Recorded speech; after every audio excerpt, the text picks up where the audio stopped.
तो वो लिखने हैं, हालांकि तीसरा प्रश्न इतना इम्पॉर्टेंट नहीं है। अगला है भोलानाथ उसके साथियों के खेल, खेलने की सामग्री और आपके खेल और खेलने की सामग्री। ये हमने अभी पिछले जो वीडियोस डाले हैं उसमें मैंने आपके साथ डिस्कस किया है कि भोलानाथ और उसके साथियों के खेल और आपके खेल किस प्रकार अलग हैं।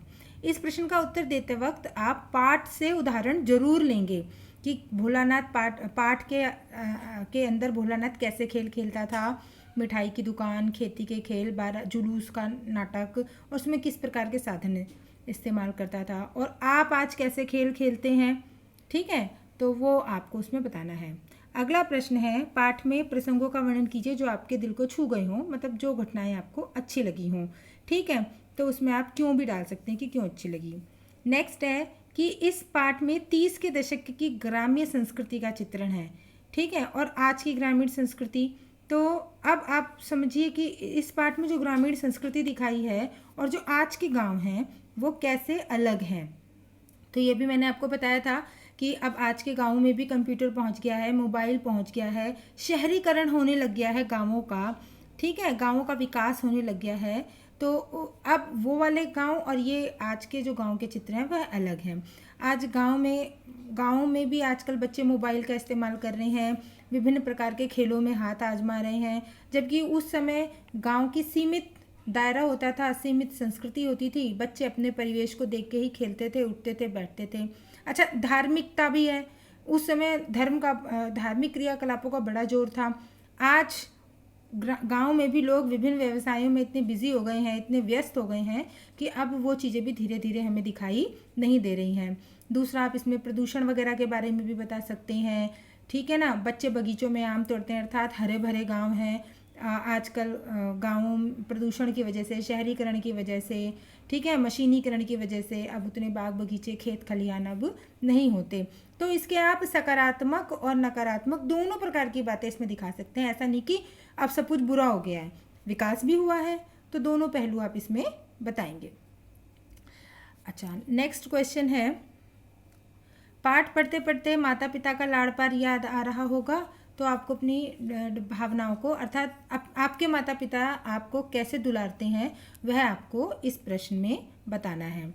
नेक्स्ट जो प्रश्न है वह है कि यहाँ माता पिता का बच्चे के प्रति जो वात्सल्य का मतलब होता है माता पिता द्वारा जो बच्चों को प्रेम किया जाता है, उस प्रेम को हम वात्सल्य कहते हैं। संतान के प्रति जो प्रेम होता है उसे हम वात्सल्य कहते हैं। तो उसे अपने शब्दों में लिखना है, तो पाठ के आधार पे लिखेंगे आप कि कहाँ पे आपको दिखता है। जैसे पिता का प्रेम कहाँ है, माता का प्रेम कहाँ है।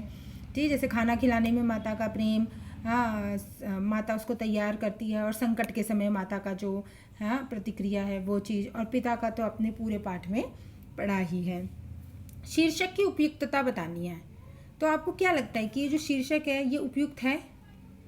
हाँ, उपयुक्त तो है, क्योंकि इसमें माता के अंचल का महत्व बताया गया है कि बेशक बच्चा किसी के भी साथ रहे, कैसे भी रहे, लेकिन अंततः माँ के आंचल से बड़ा और कोई उसके लिए सुरक्षित स्थान नहीं होता। जो अपनापन, जो सुरक्षा, हाँ, जो शांति की भावना माँ के अंचल में है वह अन्यथा कहीं नहीं मिलती, इसलिए माँ का स्थान सबसे ऊपर है। ठीक, और अगर कोई अन्य शीर्षक आप समझते हैं तो वो भी इसमें आपको सुझाना है, इम्पॉर्टेंट क्वेश्चन है। उसके बाद ये कि बच्चे अपने माता पिता के प्रति प्रेम कैसे अभिव्यक्त करते हैं, तो आप इसको बता सकते हैं अपने अनुभव के आधार पर। इसमें पाठ का संदर्भ नहीं लेना है, इसमें आपको अपने अनुभवों के आधार पर बताना है।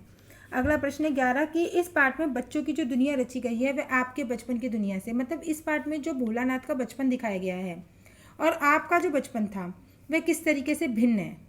तो आप पाठ के उदाहरण लेंगे, जैसे कि भोलानाथ की मम्मी द्वारा उसे तैयार किया जाना, कि आपके साथ भी भोलानाथ का पिता के साथ पूजा पाठ करना, तिलक लगाना, फिर वो आप उससे अपनी तुलना कीजिए। भोलानाथ द्वारा खेल खेले जाना, है ना, गांव के बच्चों के साथ क्या क्या खेल खेल रहा है वो, उससे तुलना कीजिए। इस विद्यालय में जो उसको छड़ी पड़ी उससे तुलना कीजिए।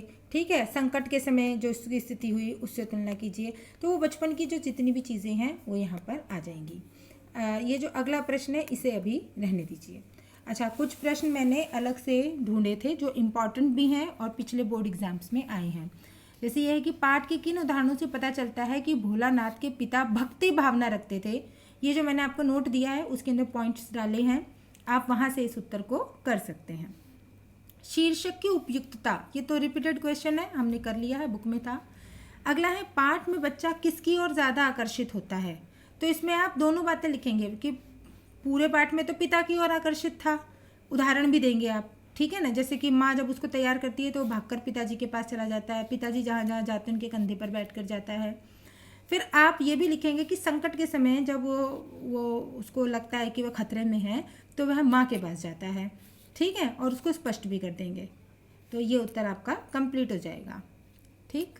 तो यहीं पर अब ये वीडियो समाप्त होता है। अब आप आराम से इसके प्रश्न कीजिए और जो कुछ भी समझ में नहीं आता है वह आप टेक्स्ट कर सकते हैं, वॉइस मैसेज छोड़ सकते हैं। तो अब आप इस चैप्टर को जल्द से जल्द पूरा करके कंप्लीट कीजिए।